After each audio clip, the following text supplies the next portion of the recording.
ಅಲ್ಲ ರೀ, ನಾನು ಒಳಗೋಗುವಾಗ ಒಬ್ಬರು ಇರಲಿಲ್ಲ.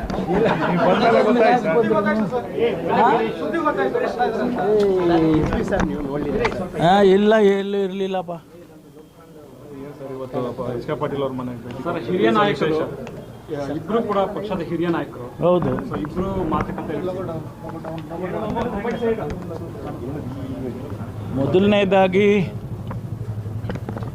ನಾನು ಎಚ್ ಕೆ ಪಾಟೀಲ್ ಸಾಹೇಬ್ರ ಹತ್ರ ಬಂದಿದ್ದು ಮೊದಲಿಗಾಗಲೇ 10 ಡೇಸಿಂದ ನನಗೆ ಆರಾಮಿರಲಿಲ್ಲ.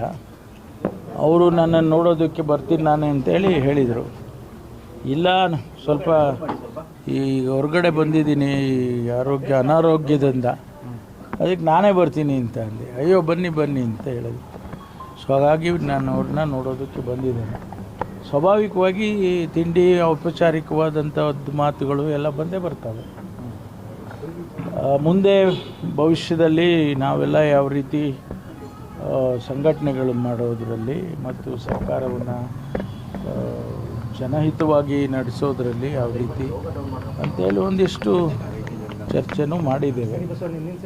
ಅಷ್ಟು ಬಿಟ್ಟರೆ ಬೇರೆ ಏನಿಲ್ಲ. ಸಮಾನ ಮನಸ್ಕರ ಭೇಟಿ ಅಂತಾನೆ ಸರ್, ಯಾಕಂದರೆ ಅಲ್ಲಿ ಸತೀಶ್ ಜಾರಕಿಹೊಳಿ ನಿವಾಸದಲ್ಲೂ ಕೂಡ ಅಲ್ಲ ರೀ, ನಾವು ಯಾವತ್ತೂ ಅಸಮಾನ ಮನಸ್ಕರಾಗೇ ಇಲ್ಲ. ನಾನು ಎಚ್ ಕೆ ಪಾಟೀಲ್ ಸಾಹೇಬರು ಒಟ್ಟಿಗೇ ಮೊಯ್ಲಿ ಸಾಹೇಬರ ಮಂತ್ರಿಮಂಡಲದಲ್ಲಿ ಸ್ವೇರಿಂಗ್ ಮಾಡಿದ್ದು. ಐದು ಜನ ನಿಲ್ಲಿಸಿ ಸ್ವೇರಿಂಗ್ ಇನ್ ಮಾಡಿಸಿದ್ರು. ಅದರಲ್ಲಿ ಅವರು ನಾನು ಇಬ್ಬರು ಒಟ್ಟಿಗೆ ನಿಂತ್ಕೊಂಡು ಸ್ವೇರಿಂಗ್ ಇನ್ ಮಾಡಿದ್ದು. ಅವತ್ತಿನಿಂದ ಇವತ್ತಿವರೆಗೂ ಕೂಡ ಅಪಾರವಾದ ಇಬ್ಬರ ಸ್ನೇಹ. ಅದಕ್ಕೂ ಮೊದಲು ದೊಡ್ಡವರಿದ್ದರು, ಕೆ ಎಚ್ ಪಾಟೀಲ್ ಸಾಹೇಬರು. ಅವರು ನಾನು ಮೊದಲನೇ ಬಾರಿ MLA ಆದಾಗ, ವೀರೇಂದ್ರ ಪಾಟೀಲ್ ಸಾಹೇಬರು ಮುಖ್ಯಮಂತ್ರಿಗಳಾದಾಗ ಅವರೆಲ್ಲ ಸಂಪುಟದ ಮಂಡಲದಲ್ಲಿದ್ದರು. ಅವರೆಲ್ಲ ಅಪಾರವಾದ ಗೌರವ ನಮಗೆ. ಅವ್ರನ್ನೆಲ್ಲ ನಾವೆಲ್ಲ ಸಣ್ಣ ಹುಡುಗರು, ಅವರೆಲ್ಲ ಸಿಂಗ್ಯುಲರಾಗಿ ನಮ್ಮನ್ನೆಲ್ಲ ಮಾತಾಡಿಸ್ತಾ ಇದ್ದಿದ್ದು. ಅದೇ ಖುಷಿ ನಮಗೆ. ಆ ರೀತಿ ಅಲ್ಲಿಂದ ಸಂಬಂಧ ಬಂದಿದೆ ನಮಗೆ. ಹಾಗಾಗಿ ಅದು ಹಾಗೆ ಉಳ್ಕೊಂಡು ಹೋಗುತ್ತೆ ಕೊನೆವರೆಗೂ ಅನ್ನೋ ವಿಶ್ವಾಸ ನನಗೆ. ಸರ್, ಎಚ್ ಕೆ ಪಾಟೀಲ್ ಒಂದು ಮಾತು ಹೇಳಿದ್ದಾರೆ ಸರ್, ಸಿದ್ಧಾಂತ ಇಂದ ಇರ್ತಕ್ಕಂಥ ವ್ಯಕ್ತಿಗಳ ಹಾದಿ ಕಠಿಣ ಅನ್ನೋ ಒಂದು ಮಾತನ್ನು ಹೇಳಿದರು. ಸಚಿವ ಸ್ಥಾನ ಅವರು ಹಿರಿಯ ಸ್ಥಾನದ ಒಂದು ಮಾನ ನೋಡಿ ಕೊಡಬೇಕಾಗಿತ್ತು, ಕೊಟ್ಟಿಲ್ಲ. ಅವರು ಸೇರ್ಪಡೆ ಆಗುವಂಥ ನಿರೀಕ್ಷೆ ಕೂಡ ಇತ್ತು, ಆದರೂ ಯಾಕೆ ಸರ್ ಈ ಥರ ಇತ್ತು? ಇಲ್ಲ, ಅವರು ಯಾವತ್ತೂ ನನಗೆ ಮಂತ್ರಿಮಂಡಲದಲ್ಲಿ ಮಂತ್ರಿ ಮಾಡಿ ಅಂತ ಕೇಳಿದವರಲ್ಲ. ಅವರಿಗಿರ್ತಕ್ಕಂಥ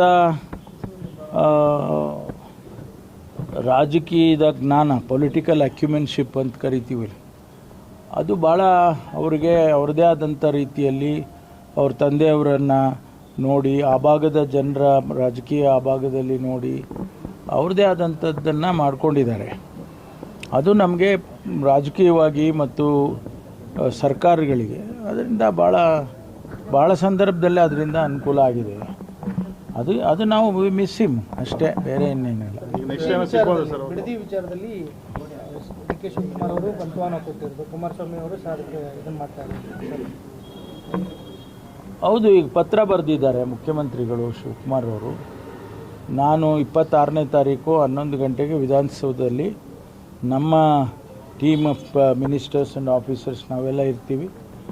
ನಿಮಗೆ ಯಾರು ಬೇಕೋ ಅವ್ರನ್ನೆಲ್ಲ ಕರ್ಕೊಂಡು ಬಂದು ಚರ್ಚೆ ಮಾಡೋಣ, ಸಾಧಕ ಬಾಧಕಗಳನ್ನು ಚರ್ಚೆ ಮಾಡೋಣ ಅಂತ ಕರೆದಿದ್ದಾರೆ. ಆ ಪತ್ರ ನಾನು ಕೂಡ ನೋಡಿದ್ದೇನೆ. ಅದಕ್ಕೆ ಅವರು ಪ್ರತಿಯಾಗಿ ಉತ್ತರ ಕೊಟ್ಟಿದ್ದಾರೆ. ಆ ಉತ್ತರದಲ್ಲಿ ನೀವು ಅಲ್ಲಿಗೆ ಬನ್ನಿ, ಬಿಡದಿಗೆ ಬನ್ನಿ, ಅವ್ರನ್ನ ಯಾರು ಬೇಕೋ ಅವ್ರನ್ನ ಕರ್ಕೊಂಡು ನೀವು ಬಿಡದಿಗೆ ಬನ್ನಿ, ಅಲ್ಲಿ ಯಾವುದೋ 1-2 ಹಳ್ಳಿ ಹೆಸರು ಹೇಳಿದ್ದಾರೆ ಅವರು. ಅಲ್ಲೇ ರೈತರನ್ನ ಕರಿತೀವಿ, ಎಲ್ಲ ಯಾರು ಸಂಬಂಧಪಟ್ಟಂಥವ್ರನ್ನೆಲ್ಲ ಕರಿತೀವಿ, ಅಲ್ಲೇ ಚರ್ಚೆ ಮಾಡೋಣ ಅಂತ ಅವ್ರು ಕರೆದಿದ್ದಾರೆ. ಆದರೆ 26ಕ್ಕೆ ಬೇಡ, ನಾನು ಪೂರ್ವ ನಿಯೋಜಿತ ಕಾರ್ಯಕ್ರಮ ಇದೆ, 27ಕ್ಕೆ ಬನ್ನಿ ಅಂತ ಹೇಳಿದ್ದಾರೆ. ಅದರಲ್ಲಿ ಮುಖ್ಯಮಂತ್ರಿಗಳು ಏನು ತೀರ್ಮಾನ ತಗೊಳ್ತಾರೆ ಅದನ್ನು ನೋಡಬೇಕು. ಸರ್ಕಾರಕ್ಕೂ ಕೆಟ್ಟ ಹೆಸರು ಬರಬಾರ್ದು, ಒಂದೇ ಯೋಜನೆ ಇದ್ರ ಬಗ್ಗೆ ಕ್ಯಾಬಿನೆಟ್ ಡಿಸಿಷನ್ ತೀರ್ಮಾನಗಳಾಗಬೇಕು. ಯಾರು ಅಭಿಪ್ರಾಯ ಹೇಳಿದ್ದಾರೆ, ಯಾಕಂದ್ರೆ ಒಂದು ಯೋಜನೆಯಿಂದಾಗಿ ಇಡೀ ಸರ್ಕಾರ ಕೆಟ್ಟ ಹೆಸರು ಬರಬಾರ್ದು. ಅಲ್ಲ, ನಾವು ಇದರ ಬಗ್ಗೆ ಚರ್ಚೆ ಆಗಿದೆ, ಆಗಿಲ್ಲ ಅಂತಲ್ಲ. ಕ್ಯಾಬಿನೆಟಲ್ಲಿ ಚರ್ಚೆ ಆಗಿದೆ. ಚರ್ಚೆ ಆಗಿ ಎಲ್ಲಿಂದ ಹಣ ಒದಗಿಸ್ಬೇಕು, ಯಾವ ರೀತಿಯಿಂದ ಹಡ್ಕೋಯಿಂದ BDAಯಿಂದ ಎಲ್ಲ ಹಣ ಒದಗಿಸ್ಬೇಕು, ಅದ್ರ ಬಗ್ಗೆ ಎಲ್ಲ ವಿಸ್ತೃತವಾಗಿ ಚರ್ಚೆ ಆಗಿದೆ, ಚರ್ಚೆ ಆಗಿಲ್ಲ ಅಂತಲ್ಲ. ಆದರೆ ಇದು ಒಂದು ರೀತಿಯಲ್ಲಿ ರಾಜಕೀಯದ ಇದಕ್ಕೆ ತಿರುಗ್ಕೊಳ್ತಾ ಇದೆ. ಅದನ್ನು ಯಾವ ರೀತಿ ಅವಾಯ್ಡ್ ಮಾಡಬೇಕು ಪ್ರಾಜೆಕ್ಟನ್ನು ಅನ್ನೋದ್ರ ಬಗ್ಗೆ ಸರ್ಕಾರ, ಮುಖ್ಯಮಂತ್ರಿಗಳು ನಾವೆಲ್ಲರೂ ತೀರ್ಮಾನ ತಗೋತೀವಿ. ಅಲ್ಲ, ಕುಮಾರಸ್ವಾಮಿ ಅವರು ಹಿಂದೆ ಕಾಂಗ್ರೆಸ್ ನಾಯಕರು ಮಾತಾಡಿರುವಂಥ ಸ್ಪೀಚ್ಗಳನ್ನ ಈಗ ಅವರು ಅದರಲ್ಲಿ ರಾಜಕೀಯ ಮಾಡೋದಕ್ಕೆ ಹೊರಟಿದ್ದಾರೆ. ಸಲಹೆ ಕೊಡಲಿ ಅಲ್ಲ, ಅವರು ಬಂದು ಸಲಹೆ ಕೊಡಲಿ. ಈ ರೀತಿ ಹಿಂದೆ ನಿಮ್ಮವರೆಲ್ಲ ಮಾತಾಡಿದ್ರಪ್ಪ, ಈಗ ನೀವು ಯಾಕೆ ಬದಲಾಯಿಸ್ಕೊಂಡಿದ್ದೀರಾ ಅಂದರೆ ನಾವು ಹೇಳ್ತೀವಿ ಯಾಕೆ ಬದಲಾಯಿಸ್ಕೊಂಡಿದ್ದೀವಿ ಅಂತ, ಯಾತಕ್ಕೋಸ್ಕರ ನಾವು ಈ ತೀರ್ಮಾನ ತಗೊಂಡಿದ್ದೀವಿ ಅಂತ ನಾವು ನಮ್ಮ ಸಮಜಾಯಿಸಿ ನಾವು ಕೊಡ್ತೀವಲ್ವಾ. ಮುಖ್ಯಮಂತ್ರಿಗಳು ಕೊಡೋದಿಲ್ವಾ, ನಾವು ಕೊಡೋದಿಲ್ವಾ? ಆಮೇಲೆ ನೋಡೋಣಂತೆ. ನಿಮ್ಮ ಸಲಹೆನೇ ಕೊಡೋದಿಲ್ಲ, ಬರೀ ಬೀದಿಗೆ ಇಳಿದು ಹೋರಾಟ ಮಾಡ್ತೀವಿ ಅಂದರೆ ಏನು ಅರ್ಥ ಇದೆ?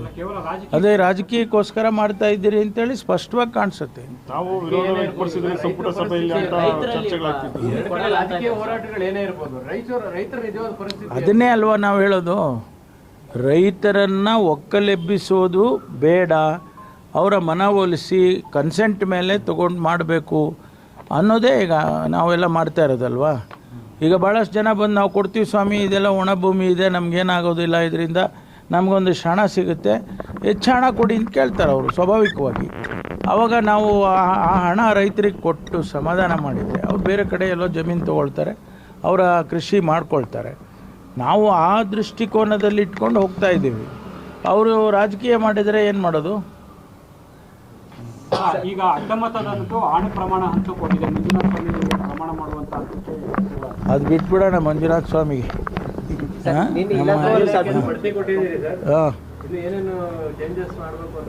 ಇನ್ನೂ ಅನೇಕ ವಿಚಾರಗಳು ನಾಳೆ ನಡೆದ್ರಲ್ಲೇ ಪ್ರೆಸ್ ಕಾನ್ಫರೆನ್ಸ್ ಕರಿತೇನೆ. ಇನ್ನು ಚರ್ಚೆಗಳಾಗ್ತಾ ಇದ್ದಾವೆ. ಸುಮಾರು ವಿಷಯಗಳನ್ನು ನಾನು ರಾಜ್ಯಕ್ಕೆ ತಿಳಿಸ್ಬೇಕಾಗತ್ತೆ.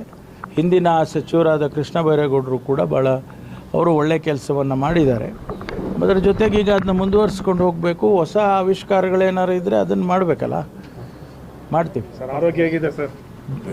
ಸ್ವಲ್ಪ ಪರವಾಗಿಲ್ಲ, 90% ಬಂದಿದ್ದೀನಿ. ಇನ್ನೊಂದು 10% ನಿಮ್ಮನ್ನೆಲ್ಲ ನೋಡಿದ್ರೆ ಅದು ಓಟೋಗುತ್ತೆ.